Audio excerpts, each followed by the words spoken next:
Alors, dans cette vidéo, je vous propose de revenir sur la règle de L'Hopital pour calculer les limites.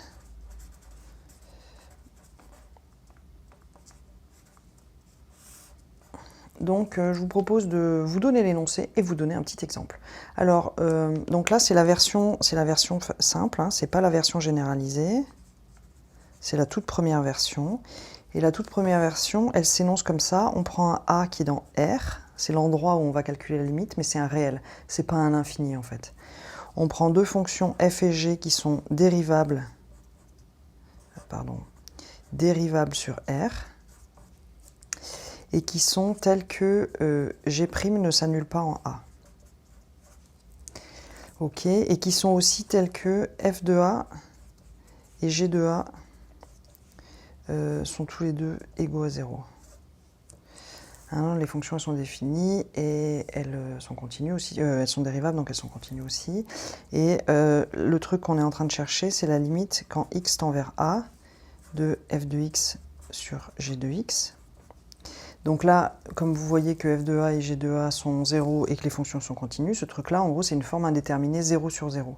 Et la règle de L'Hopital permet de la lever, peut-être, qui est de dire que, comme les deux fonctions sont dérivables et tout ça, bref, enfin, c'est pas de la lever peut-être, ça donne cet énoncé-là, que la limite de f sur g, quand on a toutes ces conditions-là, est égale à f' de a sur g' de a. Donc l'intérêt de cette règle-là, c'est qu'effectivement, si on est dans les hypothèses d'application, qui sont quand même un peu sévères, mais dans les hypothèses d'application de cette règle, en fait, on a juste à calculer les dérivés et on a tout de suite la limite. L'indétermination est tout de suite levée par cette formule. Donc on va donner juste un petit exemple. La fonction que j'ai choisie, c'est quoi? J'ai choisi limite quand x tend vers 0 de, j'ai choisi quoi? Ah oui, x3 moins 3 moins x sur tangente x. Alors, on va déjà regarder, est-ce que ces fonctions sont bien dérivables sur R? Donc non. Donc nous, on va généraliser ce machin-là. J'aurais pas dû mettre R, j'aurais dû mettre I, un intervalle qui contient A.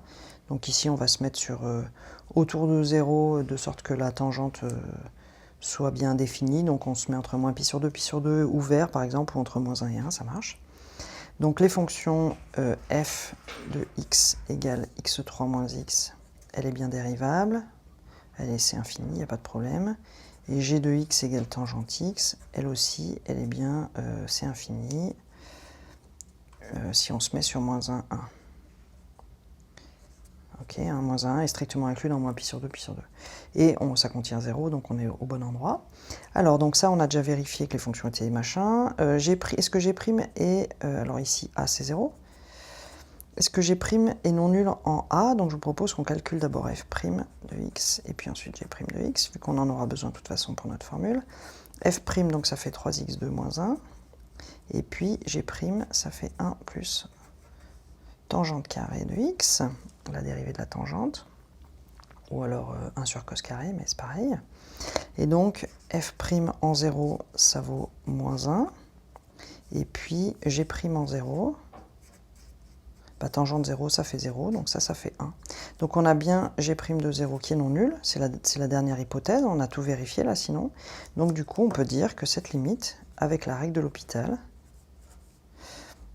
x3 moins x sur tangente x, est égale à f' de 0 sur g' de 0, c'est-à-dire moins 1 sur 1, c'est-à-dire moins 1 par la règle de L'Hopital.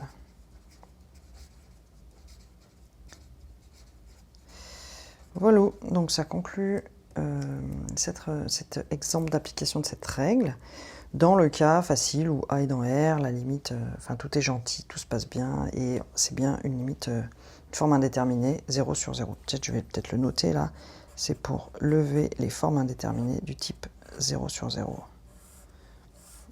Mais pas toutes, hein, il faut vraiment qu'on ait g' non nul. Voilà.